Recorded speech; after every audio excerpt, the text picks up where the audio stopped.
वालेकुम students, welcome to mathematics channel.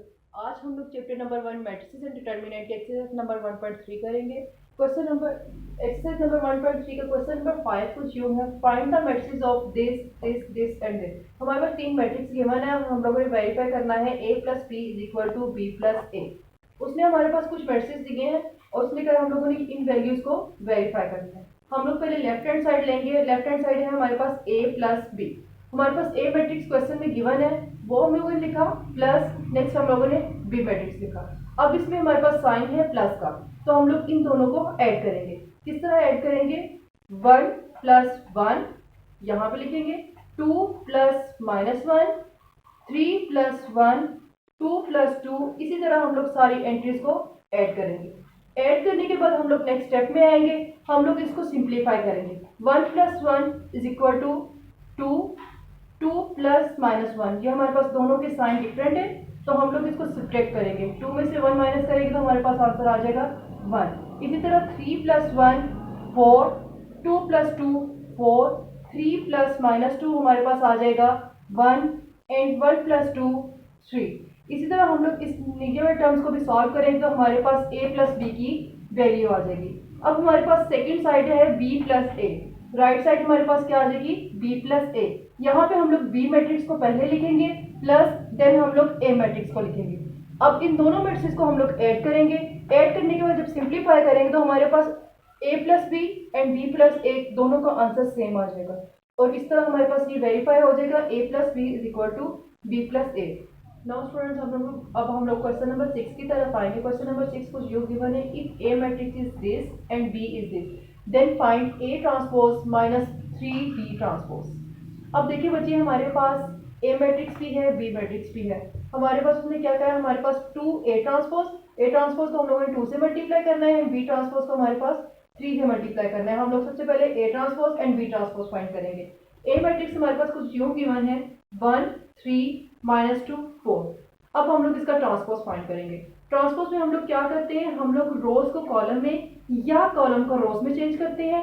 तो मैं यहाँ पे रोज को कॉलम में चेंज करने लगी हूँ। ये हमारे पास फर्स्ट रो थी 1 -2, इसको हम लोगों ने कॉलम में चेंज किया 1 -2। ये हमारे पास सेकेंड रो थी 3 एंड 4, इसको हम लोगों ने कॉलम में चेंज किया 3 एंड 4। अब हम लोग बी मैट्रिक्स लिखेंगे। बी मैट्रिक्स में हमारे पास 0 7 -3 8, इसका ट्रांसपोज फाइंड करेंगे। हमारे पास फर्स्ट रो है 0 7, इसको कॉलम में चेंज करेंगे 0 7। सेकंड रो है -3 8, इसको कॉलम में चेंज करेंगे -3 8। अब हमारे पास ए ट्रांसपोज भी आ गया, बी ट्रांसपोज भी आ गया।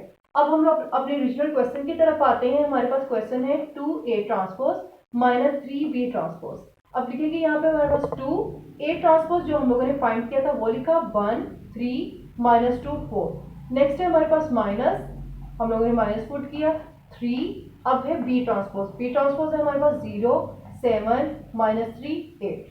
अब देखिए बच्चे, कुछ हमारे पास सीक्वेंस यूं बन रहा है, ये 2 इसके साथ मल्टीप्लाई होगा, ये 3 इसके साथ मल्टीप्लाई होगा।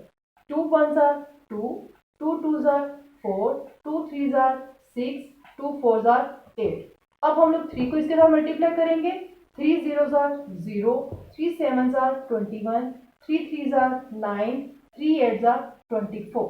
अब देखिए बच्चे, हमारे पास ये दो सिंपल मैट्रिक्स आ गए, इसमें साइन है माइनस का, तो हम लोग कॉरस्पॉन्डिंग एंट्रीज को माइनस करेंगे लाइक दिस 2 -0 6 -9। अब यहाँ पे हमारे पास दो साइन एक साथ आ रहे हैं, तो हम लोग नेक्स्ट टर्म को ब्रैकेट में लिखेंगे -4 -21 8 -24। अब हम लोगों ने इसको सिंप्लीफाई किया तो हमारे पास आ गया। सिंप्लीफाई करने से पहले हम लोग बच्चे क्या करेंगे, इस साइन को अंदर मल्टीप्लाई करेंगे, इसको एज इट इज लिख लेंगे 2 -0 6 माइनस माइनस प्लस 9 -4 -21 8 -24। इस स्टेप में हम लास्ट स्टेप में हम लोग इसको सिंप्लीफाई करेंगे। 2 -0 हमारे पास आ जाएगा 2, 6 + 9 15, -4 -21। जब दो वैल्यूज के साथ साइन सेम हो तो हम लोग ऐड करके जो साइन यूज हो रहा होता है वो लगाते हैं, तो हमारे पास आ गया -25। अब जब दो वैल्यूज के साथ साइन डिफरेंट हो तो हम लोग सब्ट्रैक्ट करके बड़ी वैल्यू का साइन यूज करते हैं। हम लोगों ने 24 में से 8 को सब्ट्रैक्ट किया तो हमारे पास आया 16 और साथ साइन यूज हो गया माइनस का। आई होप स्टूडेंट्स आपको ये क्वेश्चन समझ आ गया होगा। अब हम लोग क्वेश्चन नंबर 7 की तरफ मूव करेंगे। जी स्टूडेंट्स, अब हम लोग क्वेश्चन नंबर 7 की तरफ आएंगे। क्वेश्चन नंबर 7 है हमारे पास, if 2 into this plus 3 into this is equal to this. हमारे पास एक क्वेश्चन गिवन है, उसने कहा इसमें हमारे पास ये जो ए है एंड बी है इसकी वैल्यू हम लोगों ने फाइंड करनी है। अब देखिए हमारे पास क्वेश्चन की सिचुएशन कुछ यूँ बन रही है कि 2 इस मैट्रिक्स के साथ मल्टीप्लाई हो रहा है, 3 इस मैट्रिक्स के साथ मल्टीप्लाई हो रहा है। हम लोग पहले इनको मल्टीप्लाई करेंगे। 2 2 ज़ा 4, 2 3 ज़ा 6, 2 4 ज़ा 8। 2 को जब ए के साथ मल्टीप्लाई करेंगे तो हमारे पास 2a आ जाएगा। अब हम लोग 3 को इसके साथ मल्टीप्लाई करेंगे। 3 1 ज़ा 3, 3 8 ज़ा 24, 3b इंटू 3b एंड 3 4 ज़ा -12। सेकेंड साइड पे हमारे पास जो मैट्रिक्स है वो ऑलरेडी सिंगल फॉर्म में है, उसको हम लोग एज इट इज नोट कर लेंगे। अब हमारे पास इन दोनों मैट्रिक्स में एडिशन हो रही है, इनको हम लोग ऐड करेंगे। 4 + 3, 8 + 3b, 6 -6 + 24, 2a + -12। यहाँ पे हमारे पास दो साइन एक साथ आ रहे थे तो मैंने इस टर्म को ब्रैकेट में लिख दिया। राइट साइड हमारे पास एज इट इज चलती आ रही है। सिंप्लीफाई करेंगे हम लोग। 4 + 3 7, -6 + 24 18। अब ये हमारे पास लाइक टर्म्स नहीं है तो इसको हम लोग ऐड नहीं करेंगे, इसको एज इट इज लिख लेंगे। इसी तरह ये भी हमारे पास लाइक टर्म नहीं है, इसको भी हम लोग सॉल्व नहीं करेंगे बल्कि इसको एज इट इज लिखेंगे, बस साइन को मल्टीप्लाई करके सिंप्लीफाई करेंगे। अब देखिए बच्चे, अगर हम लोग अपने प्रीवियस लेक्चर्स में आ जाए तो इसमें उसने इक्वल का साइन पुट किया हुआ है, तो हम लोगों ने इक्वल मैट्रिक्स पढ़ा था। इक्वल मैट्रिक्स में उसने हमें ये बताया था कि दो मैट्रिक्स इक्वल जब होते हैं तो उसकी दो वजूहत होती हैं। फर्स्ट ऑफ ऑल कि उनका ऑर्डर सेम होता है, सेकंड उनकी कॉरस्पॉन्डिंग एंट्री सेम होती हैं। अब इनका ऑर्डर सेम है और इनकी कॉरस्पॉन्डिंग एंट्रीज भी सेम है। उसने खुद कह दिया कि ये दोनों मैट्रिक्स हमारे पास इक्वल है।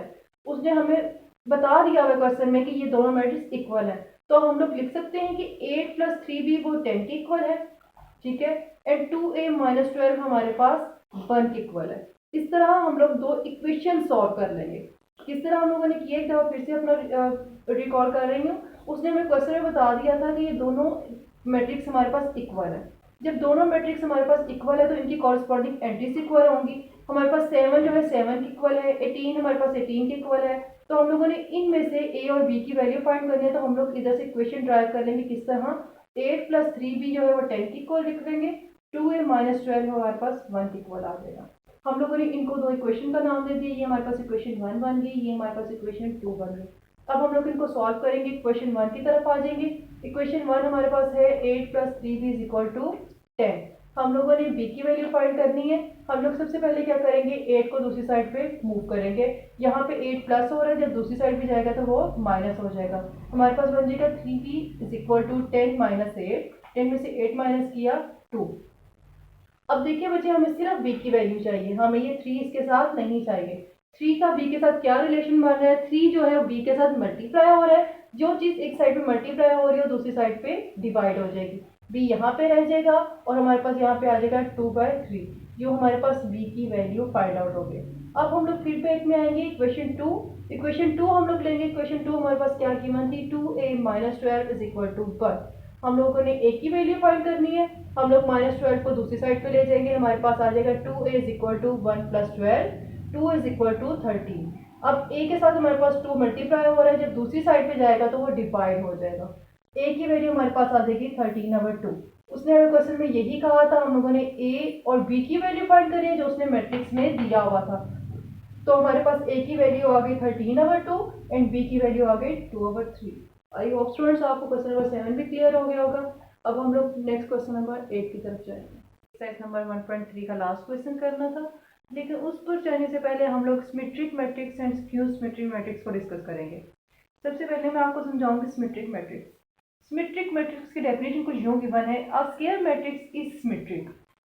सबसे पहले तो हमें क्लैरिफाई होना चाहिए कि हमारे पास स्क्वायर मैट्रिक्स क्या होता है। हम लोगों ने लास्ट लेक्चर्स में पढ़ा हुआ है स्क्वायर मैट्रिक्स किसको कहते हैं, ऐसा मैट्रिक्स जिसमें रोज एंड कॉलम की तादाद इक्वल हो उसको हम लोग स्क्वायर मैट्रिक्स कहते हैं। और सिमेट्रिक के लिए हमारे पास स्क्वायर मैट्रिक्स होना ज़रूरी है, ठीक है।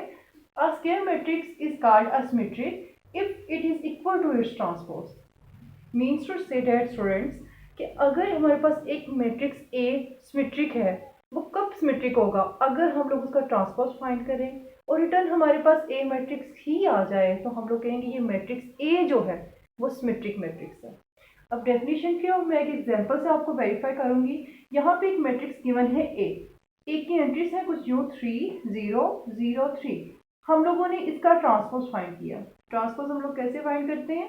हम लोग रो को कॉलम में या कॉलम को रो में चेंज करते हैं। यहाँ पे मैं रो को चेंज कर रही हूँ। ये हमारे पास फर्स्ट रो थी 3 0, इसको हम लोगों ने कॉलम में चेंज किया 3 and 0। यहाँ पे हमारे पास सेकेंड रो थी 0 3, इसको हम लोगों ने सेकेंड कॉलम में चेंज किया 0 3। स्टूडेंट्स आप नोटिस करेंगे कि जब हम लोगों ने ट्रांसपोज फाइंड किया तो रिटर्न हमारे पास वही मैट्रिक्स आ गया, इसमें कोई भी चेंजेस नहीं आए। तो हम लोग क्या कहेंगे, ये जो ए मैट्रिक्स है ये सिमेट्रिक मैट्रिक्स है। आई होप स्टूडेंट्स आपको सिमेट्रिक मैट्रिक्स की क्लैरिफिकेशन हो गई होगी। अगर हमारे पास एक मैट्रिक्स हो, उसका हम लोग ट्रांसपोज फाइंड करें, रिटर्न हमारे पास वही मैट्रिक्स आ जाए, तो हम लोग ऐसे मैट्रिक्स को क्या कहते हैं? Symmetric matrix. जी स्टूडेंट्स, अब हम लोगों ने नेक्स्ट डेफिनेशन डिस्कस करनी है स्क्यू सिमेट्रिक मैट्रिक्स की।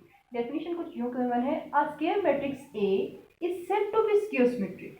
एक स्क्वायर मैट्रिक्स ए है, हम लोगों ने कोई सा भी नेम ले सकते हैं, लेकिन यहाँ पे मैंने यूज़ किया है ए। एक स्क्वायर मैट्रिक्स ए तभी हमारे पास स्क्यू सिमेट्रिक होगा if A transpose is equal to minus A, कि अगर हमारे पास ए मैट्रिक्स का ट्रांसपोज और ए के मैट्रिक्स का नेगेटिव दोनों सेम हो तो हम लोग कहेंगे कि ए मैट्रिक्स जो है वो स्क्यू सिमेट्रिक है। यहाँ पे मैंने एक एग्जांपल लिखी है 0 -2 2 and 0, और इसका यहाँ पे मैंने एक ट्रांसपोज फाइंड किया है। ट्रांसपोज में हम लोग को, जैसे कि मैं आपको अगेन एंड अगेन बताती हूँ ट्रांसपोज कैसे करते हैं, कि हम लोग रो को कॉलम में चेंज किया। यहाँ पे मैंने फर्स्ट रो को फर्स्ट कॉलम में चेंज किया, सेकंड रो को सेकंड कॉलम में चेंज किया, तो हमारे पास ट्रांसपोज फाइंड हो गया। इसी तरह हमारे पास इसी मैट्रिक्स का मैंने नेगेटिव फाइंड किया। नेगेटिव में हम लोग क्या करते हैं, तमाम मैट्रिक्स के साइन चेंज करते हैं। तो हमारे पास हम लोगों ने देखा कि हमारे पास ट्रांसपोज एंड नेगेटिव दोनों सेम आए हैं। अगर ये इसका ट्रांसपोज और नेगेटिव दोनों सेम है तो हम लोग क्या कहेंगे, ये जो मैट्रिक्स ए है ये हमारे पास स्क्यू सिमेट्रिक है। हम लोगों ने नीचे लिखा है as A transpose is equal to minus A, so matrix A is skew symmetric matrix. I hope students आपको सिमेट्रिक एंड स्क्यू सिमेट्रिक की डेफिनेशन क्लैरिफाई हो गई होगी। अब हम लोग अपने 1.3 के लास्ट क्वेश्चन को इजीली अंडरस्टैंड कर सकेंगे।